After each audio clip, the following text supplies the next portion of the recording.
इंतजार हम सब सुबह से यहाँ कर रहे हैं, पलके बिछाएं। माननीय मंत्री महोदय जी, आपसे आग्रह करते हैं कि रिमोट दबाकर आज इस शिलान्यास के कार्य को पूर्ण करें आपके कर कमलों द्वारा। जोरदार तालियां। जी हाँ, 210 करोड़ की लागत से रोहतास जिला अंतर्गत सोन नदी पर पंडुगा के पास पहुंच पथ सहित 2 लेन उच्च स्तरीय आरसीसी पुल के निर्माण कार्य का शुभारंभ आज। बहुत बहुत धन्यवाद माननीय मंत्री महोदय जी, साथ ही साथ मंचासीन तमाम अतिथियों का। एक छोटी सी फिल्म बनाई गई है, आप लोगों से गुजारिश है कि इस लघु फिल्म को देखें, साथ ही साथ तकनीकी टीम से आग्रह कि इस लघु फिल्म को आप चलाएं।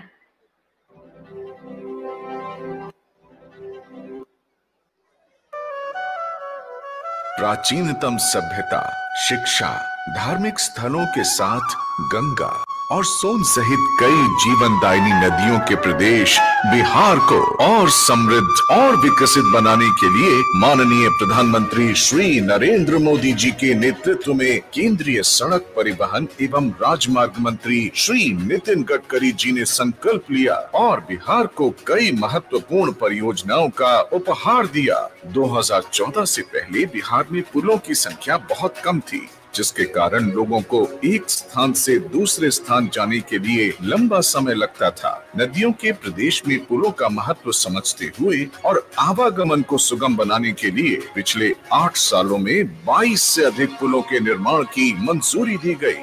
हाल ही में महात्मा गांधी पुल का स्टील सुपर स्ट्रक्चर रिप्लेसमेंट, सोन नदी पर कोइलवर पुल और मुंगेर में गंगा नदी पर रेल सह सड़क पुल का लोकार्पण किया गया, जिससे यातायात बहुत सुगम हुआ है। इसी कड़ी को आगे ले जाते हुए आज माननीय श्री नितिन गडकरी जी के कर कमलों से रोहतास जिले के पंडुका में सोन नदी पर 210 करोड़ रुपए की लागत से बनने वाली नई 1.5 किलोमीटर लंबी 2 लेन मेजर ब्रिज सहित पहुंच पथ का शिलान्यास किया जा रहा है।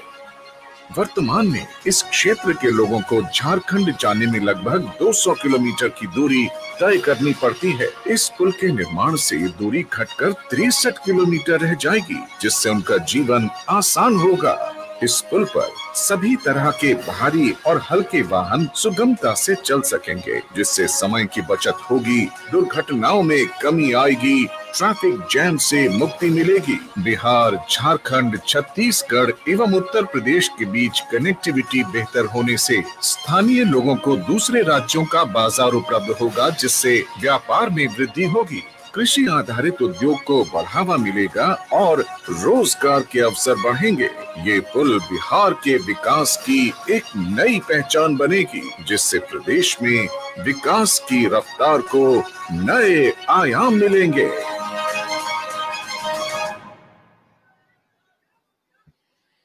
आप सबको बहुत बहुत बधाई। जी हाँ, जिसका इंतजार हम सब बहुत दिनों से कर रहे थे, वो घड़ी आ गई है। माननीय सड़क परिवहन एवं राजमार्ग मंत्री भारत सरकार श्री नितिन गडकरी जी जनता को संबोधित कर उनका मार्ग प्रशस्त करें और जनता से अनुरोध, आपको इतना खूबसूरत तोहफा मिला है, जोरदार तालियां उनके लिए होनी चाहिए।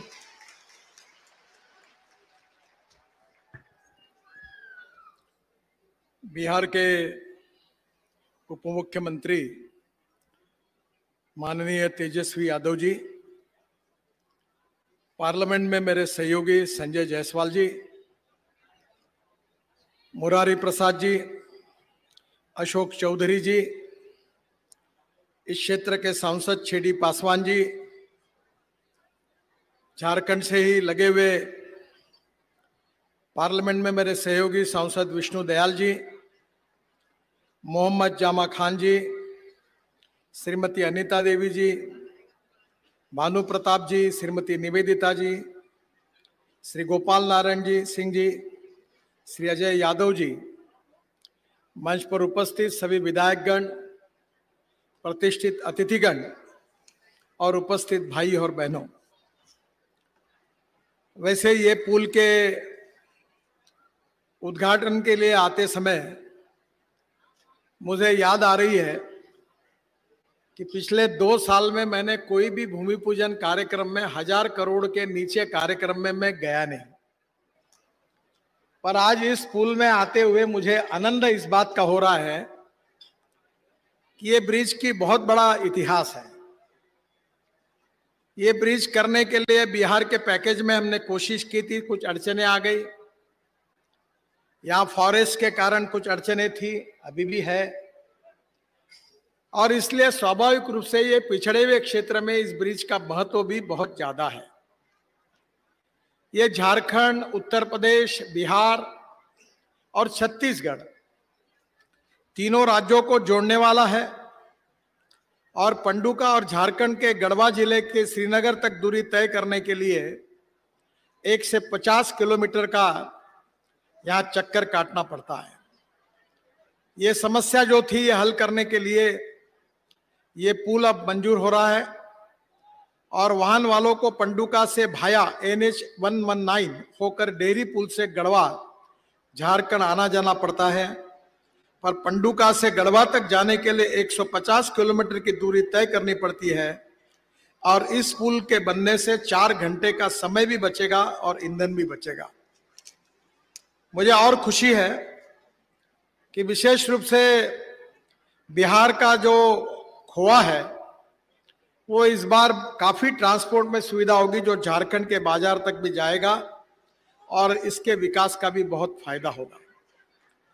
जो 3 ग्रीनफील्ड कॉरिडोर हम बना रहे, वो सासाराम से 2 ग्रीनफील्ड एक्सप्रेसवे तथा 1 इकोनॉमिक कॉरिडोर गुजर रहा है, जो रोहतास और सासाराम क्षेत्र के विकास को नई गति देगी।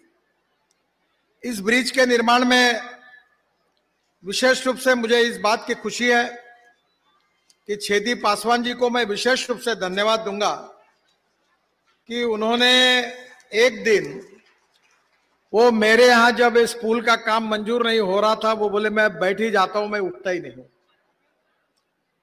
और उन्होंने आपकी समस्याओं का किला इस प्रकार से लड़ा कि मैं अधिकारियों को मैंने कहा कि भाई सब बातें छोड़ दो, ये छेदीराम जी इतने बार मेरे पास आए हैं, अब इसको मंजूर करो और इसका तुरंत लेटर दे दो और इस विषय को समाप्त करो। तो मैं छेदी पासवान जी को विशेष रूप से धन्यवाद देता हूं और उसके साथ साथ हमारे झारखंड के सांसद विष्णु दयाल जी को भी, वो भी इसके लिए बार बार आए। ये दोनों के जीवन में इस ब्रिज का सपना आज पूरा होते हुए दिख रहा है, इस बात की मुझे खुशी है। मैं दोनों को भी बहुत बहुत बधाई देता हूं, उनका अभिनंदन करता हूं। और विष्णु दयाल जी ने जैसे कहा है कि इसका उद्घाटन करते समय वो झारखंड में कार्यक्रम करे, तो जरूर मैं उसके उद्घाटन के लिए झारखंड में आऊंगा, ये भी विश्वास विशेष रूप से देता हूं। मुझे इस बात की खुशी है कि पटना आरा सासाराम जो ग्रीनफील्ड एक्सप्रेस में हम बना रहे हैं, ये पटना से सासाराम तक 4000 रुपए करोड़ की लागत से 118 किलोमीटर लंबा 4 लेन ग्रीनफील्ड एक्सप्रेसवे बना रहे हैं। ग्रीनफील्ड का मतलब यह है कि ये पूरा रोड अभी नया बनाएंगे और इससे निश्चित रूप से इस हाईवे से पटना से सासाराम तक 4000 करोड़ का जो हाईवे बनेगा, इससे विकास में एक नई दिशा मिलेगी। इस एक्सप्रेसवे का काम मार्च 2023 तक शुरू हो जाएगा, ये विश्वास भी मैं आपको सबको देता हूं। यह कॉरिडोर पटना के गोनवा, पटरी, रामतरी, आरा जिले के कायमनगर, बामपाली, असनी, भोजपुर जिले की गढ़नी, उद्वंत नगर, तराड़ी और रोहतास जिले के गंगोली, अखोड़ी गोला, सूरा से होकर सासाराम तक बनेगा। यह कॉरिडोर जो बात की गई है, यह पूर्वांचल एक्सप्रेसवे के रास्ते वाराणसी, प्रयागराज तथा लखनऊ और दिल्ली एवं कलकत्ता के लिए भी एक नई कनेक्टिविटी आप सबको या विशेष रूप से सासाराम जिले के लोगों को मिलेगी, इस बात की मुझे बहुत खुशी है। हम वाराणसी से कलकत्ता एक ग्रीनफील्ड हाईवे बना रहे हैं जिसकी लागत 40,000 करोड़ रुपए है। यह भी ग्रीनफील्ड है, जो 620 किलोमीटर 6 लेन का एक्सिस कंट्रोल एक्सप्रेसवे बना रहे हैं, जो वाराणसी से कोलकाता की सफर 12 घंटे लगती है वो 5 घंटे में हो जाएगी, ये विश्वास मैं आप सबको देता हूं। इसमें बिहार में 10,000 करोड़ की लागत से 163 किलोमीटर का कॉरिडोर बनेगा और यह कॉरिडोर उत्तर प्रदेश के चंदौली से शुरू होकर मुगल सराय, बिहार के भभुआ, कैमूर, रोहतास, सासाराम, औरंगाबाद, गया और झारखंड के चतरा, हजारीबाग, रामगढ़, बोकारो तथा पश्चिम बंगाल के पुरुलिया, बांकुड़ा, पश्चिमी मेदिनीपुर, हुगली होकर हावड़ा जाएगा और इस ग्रीन फील्ड्स पर बनाकर खड़गपुर को भी जोड़ा जाएगा और इसका भी काम सितंबर 2023 तक शुरू हो जाएगा। फिर जो चौथा जो है वो इंपॉर्टेंट है, वाराणसी औरंगाबाद चोरदहा इकोनॉमिक कॉरिडोर। ये 5,000 करोड़ की लागत से 262 किलोमीटर 6 लेन लंबा वाराणसी औरंगाबाद चोरदहा इकोनॉमिक कॉरिडोर बनाया जा रहा है। इस कॉरिडोर की लंबाई उत्तर प्रदेश में 57 किलोमीटर तथा बिहार में 135 किलोमीटर है। 192 किलोमीटर में काम चल रहा है जो दिसंबर 2023 में पूरा हो जाएगा और 70 किलोमीटर का काम अवार्ड कर दिया जाएगा और अगले साल इसका उद्घाटन भी करेंगे। यह इकोनॉमिक कॉरिडोर वाराणसी से बिहार के औद्योगिक क्षेत्र से होकर झारखंड से धनबाद को जोड़ेगा। सांसद विष्णु दयाल जी ने यह गढ़वा के अन्नराज घाटी में लगातार होने वाली सड़क दुर्घटनाओं के बारे में कहा है।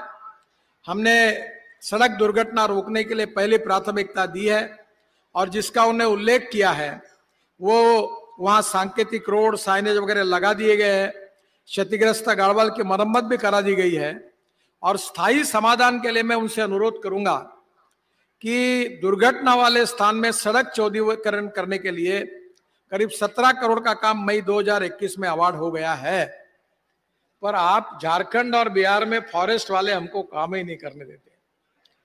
अब ये आपकी जिम्मेदारी है कि फॉरेस्ट क्लियरेंस नहीं मिलने के कारण ये काम शुरू नहीं हुआ है, आप जल्दी उसको करा दीजिए। वैसे मैं तेजस्वी जी से अनुरोध करूंगा कि ये ब्रिज तो बन गया है, इसको मैं 4 लेन के राष्ट्रीय महामार्ग से जोड़ना चाहता हूं और इसके बीच में फॉरेस्ट भी है, तो ये अलाइनमेंट हमारे दोनों सांसद और आप मिलकर मुझे बताइए, मैं इसको पूरे एनएच से जोड़ दूंगा और इसमें फॉरेस्ट विभाग की तरफ से जो क्लियरेंस स्टेट गवर्नमेंट का है उतना करने में आप सहयोग करिए ताकि यहां बहुत अच्छा विकास हो जाएगा। बिहार में 2024 समाप्त होने तक हम लोग 3 लाख करोड़ रुपए के काम पूरे करेंगे। 1,10,000 करोड़ रुपए की लागत से हम ग्रीन फील्ड यानी एकदम नए रोड बना रहे हैं। करीब 1 लाख करोड़ की लागत से 2800 किलोमीटर लंबे एनएच का डीपीआर बन रहा है और करीब 40,000 करोड़ की लागत से 1300 किलोमीटर का काम 22-23 में पूरे हो जाएंगे। ये बात जरूर है कि 30,000 करोड़ की लागत से 15 ब्रिजों का हम निर्माण कर रहे हैं। यहाँ की नदियां बहुत बड़ी बड़ी है और मुझे मालूम है कि इसके कारण आपको बहुत तकलीफ होती है और इसलिए ब्रिज पर खर्चा भी होता है तो भी हम करेंगे। करीब 9,000 करोड़ की लागत से हम 60 बाईपास निर्माण कर रहे हैं और निश्चित रूप से मैं आपको इसमें पूरी मदद करूंगा। जो 2002 से 2014 तक 687 करोड़ रुपए सीआरएफ में दिए गए हैं और 2014 से 2022 तक करीब 3200 करोड़ रुपए के काम मंजूर हुए हैं। मैं आज नई घोषणा कर रहा हूं और आपसे अनुरोध करता हूं कि मैं आपको फिर से एक बार 400 करोड़ रुपए के फ्लाईओवर, आरओबी नए से बनाने के लिए सीआरएफ में मंजूरी दे रहा हूं, जिसकी लिस्ट आप जल्दी भेज दीजिए। वर्तमान में जो कार्य चल रहे हैं उसका यूटिलिटी सर्टिफिकेट आने से हम लोग और योजना आपको निश्चित रूप से मंजूर करके देंगे और ये आरओबी की एक लिस्ट पहले आई है वो हमने मंजूर की है, आगे भी कोई होगा तो उसमें निश्चित रूप से आपको मदद करेंगे। मैं ये मानता हूं कि रास्ते के विकास से जनता का विकास होता है। मैं अक्सर मेरे ऑफिस में मैंने American president John F Kennedy के इस वाक्य को लिख कर रखा है और मैं बार बार लोगों को उसको बताता हूं। जॉन एफ कैनेडी जी ने कहा था कि American roads are not good because America is rich, but America is rich because American roads are good. America धनवान है, इसके कारण अमेरिका के रास्ते अच्छे नहीं हुए। तो अमेरिका के रास्ते अच्छे हुए, इसके कारण अमेरिका धनवान हुई। और इसलिए बिहार को धनवान बनाने के लिए एक तरफ रोड अच्छे बन रहे हैं। मैं ही मंत्री था नमामि गंगा का, जलमार्ग का। वाराणसी से हल्दिया तक मैंने जलमार्ग बना दिया, 3 मीटर का उसमें ड्राफ्ट है। तो जलमार्ग भी है, रास्ते भी बन रहे हैं। और यहाँ के गांव और गरीब और मजदूर और किसान के लिए मैं ट्रांसपोर्ट मंत्री के नाते मैंने नई योजना भी एक लाई है, जिसका मैं जिक्र आपके सामने करने वाला हूं। बिहार में 1,10,000 करोड़ की लागत से केवल 10 ग्रीन फील्ड, यानी जो रोड अस्तित्व में नए रोड हम बना रहे हैं। और इसका जो कार्य है, रक्सौल से हल्दिया ग्रीनफील्ड एक्सप्रेसवे 692 किलोमीटर 6 लेन 40,000 करोड़। गोरखपुर से सिलगुड़ी ग्रीनफील्ड एक्सप्रेसवे 25,000 करोड़ जो 520 किलोमीटर 6 लेन है। वाराणसी से Calcutta 30,000 crore 612 kilometre 6 lane. Patna Ara Sasaram greenfield expressway 4,000 crore 118 kilometre. Patna से Bettiah greenfield expressway 6,500 crore 165 kilometre. Bakarpur से Dumaria greenfield expressway 2,200 crore 92 kilometre. Greenfield Patna ring road 11,000 crore जो 100 किलोमीटर का 6 लेन रोड है। मुंगेर से मिर्जा चौकी ग्रीनफील्ड एक्सप्रेसवे 8,000 करोड़, ये 125 किलोमीटर है। अमद से दरभंगा ग्रीनफील्ड एक्सप्रेसवे 8,000 करोड़, ये 198 किलोमीटर है। और पटना आरा बक्सर ग्रीनफील्ड एक्सप्रेसवे ये 9,000 करोड़ 181 किलोमीटर है। वाराणसी से औरंगाबाद चोरदहा इकोनॉमिक कॉरिडोर 5,000 करोड़, ये 262 किलोमीटर 6 लेन है। और बख्तियारपुर पटना से ओरमांझी रांची इकोनॉमिक कॉरिडोर 8,000 करोड़, ये 280 किलोमीटर है। और उमागांव से सहरसा ब्राउन फील्ड कॉरिडोर है 3,500 करोड़ 141 किलोमीटर। ये 13 हाईवे में बिहार में बना रहा हूं, जिसकी कीमत 1,10,000 करोड़ रुपए है।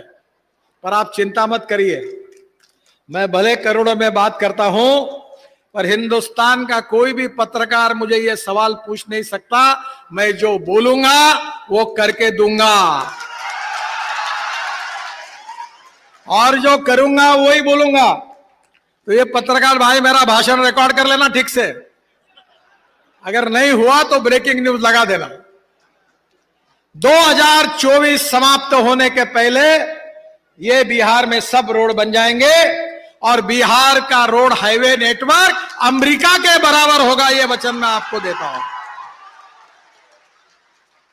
जैसे अभी तेजस्वी जी ने कहा कि मेरे पास ये पूरे रोड के डिटेल से ये कहां से जाने वाले हैं, मैं अभी ऐसा करूंगा कि वेबसाइट पर ये पूरा डाल दूंगा ताकि हमारे सभी पत्रकार भाइयों को ये मिले।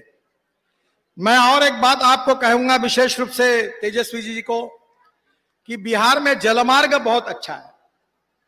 और जब मैं मंत्री था तब मेरा सपना था कि मैं पटना में हवाई जहाज को पानी पे उतारूं। जैसे हवाई जहाज एयर स्ट्रिप पे उतरता है और पानी पे उतरता है, उसको MPBS सी प्लेन कहते हैं। मैं खुद मुंबई के समुद्र में उतरा हूं, फिर हमने सरदार सरोवर को सर्विस चालू कर दी। अब स्पाइस जेट ने 100 विमानें खरीदी की है, मैंने नियम बना दिए हैं। अब इसके बाद में गुवाहाटी में ब्रह्मपुत्रा में पानी पे जल्दी उतरने के लिए जाने वाला हूं विमान में बैठकर।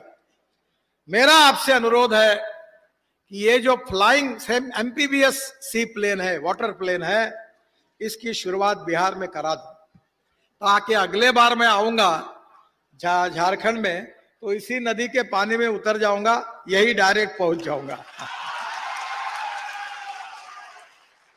जब हमारे एविएशन मंत्री जी को मैंने कहा कि तुमने इसका कानून जल्दी बनाओ, तो जरा देरी हुई तो मैंने कहा देखो, मैं जिसको आप MPBS सी प्लेन कहते हैं उसको मैं फ्लाइंग बोट कहता हूं, हवा में उड़ने वाली बोट। और तुम अगर जल्दी नियम नहीं बनाओगे तो मैं शिपिंग मंत्री के होने के नाते जल्दी बनाऊंगा। आज सब नियम बन चुके हैं। आज बिहार में गंगा है, गंडक है, सोन नदी है। उत्तर प्रदेश और बिहार का ट्रांसपोर्ट, पानी पे उतरने वाले हवाई जहाज आएंगे तो टूरिज्म दुगना होगा और बिहार के लड़कों के हाथों को काम मिलेगा। यही हमारा सबका सपना है। अभी जो मैंने हल्दिया से वाराणसी बनाया वो पूरा हुआ है। वाराणसी से प्रयागराज भी मैंने जलमार्ग बनाया है और वर्ल्ड बैंक को मैंने एक रिपोर्ट सबमिट की थी। देखिए, मैं बड़ी बातें ऐसी कर रहा हूं कि जो तुमको आपको विश्वास लगने के लिए थोड़ा समय लगेगा। आप मुझे जानते नहीं हो ज्यादा, पर जो मुझे जानते हैं उनको मालूम है कि मैं जो बोलता हूं वो 101% होता है। इसलिए आप विश्वास रखिए कि जलमार्ग के तरफ भी बिहार की सरकार की ओर से तेजस्वी जी आप ध्यान देंगे तो रोड से जाने के लिए अगर 10 रुपए खर्चा होता है, रेलवे से जाने के लिए 6 रुपए लगता है, तो पानी से जाने के लिए केवल 1 रुपया लगता है। और मैंने जो रोड बनाया है वो सोनीपत पानीपत से यमुना से डायरेक्ट दिल्ली से मथुरा, मथुरा से आगरा, आगराबाद से इटावा, इटावा से प्रयागराज, प्रयागराज से वाराणसी और वाराणसी से हल्दिया और हल्दिया के बाद बंगाल की खाड़ी और वहां से ब्रह्मपुत्रा और ब्रह्मपुत्रा से आगे मैंने जलमार्ग बनाया है। तो मैंने बांग्लादेश के प्रधानमंत्री जी के स्पेशल रिक्वेस्ट पर वहां जो मुंगली पोर्ट है वो 250 किलोमीटर बांग्लादेश में घुसकर मैंने जलमार्ग बना के दे दिया है। तो पूरा दिल्ली से सोनीपत से नॉर्थ ईस्ट के लिए नहीं, केवल कलकत्ता हल्दिया तक नहीं, तो south east Asia, Indonesia, Malaysia, China तक ये जलमार्ग जाएगा और इसमें काफी तरक्की होगी। और बिहार, झारखंड, उत्तर प्रदेश, यहाँ के लोगों को नए रोजगार मिलेगा। इतना ही नहीं, तो मैंने कार्गो परिवहन के लिए गंगा एवं उसकी सहायक नदी गंडक, वहां भी जोड़ने के बारे में जलमार्ग बनाकर उसका डीपीआर बना के रखा है। मेरी आपसे रिक्वेस्ट है कि निश्चित रूप से इसके तरफ आप जरूर ध्यान दीजिए। कालूघाट में इंटरमोडल टर्मिनल बन रहा 80 करोड़ का। इतना ही नहीं तो रो टर्मिनल, रो पैक्स बन रही है, जहां ट्रक और बसें जहाज में डालेंगे उधर पहुंच जाएंगे। तो विशेष रूप से यह भी विषय के तरफ आप ध्यान दीजिए। नमामि गंगा में मैंने बिहार को 6000 करोड़ रुपए दिए थे, पटना के लिए 7 प्रोजेक्ट दिए थे और मैं चाहता था कि गंगा शुद्ध हो, अविरल हो, निर्मल हो। और जब मैं कुंभ में आया था तो पानी बहुत अच्छा था। मैं आज ये भी आपसे अनुरोध करूंगा कि ये नमामि गंगा के प्रोजेक्ट का भी आप और नीतीश कुमार जी दोनों के मार्गदर्शन में रिव्यू करिए, ताकि ये भी काफी बड़े प्रोजेक्ट हो जाएंगे। आखिरी में मैं रिक्वेस्ट आपको भी करता हूं, जनता को भी करता हूं।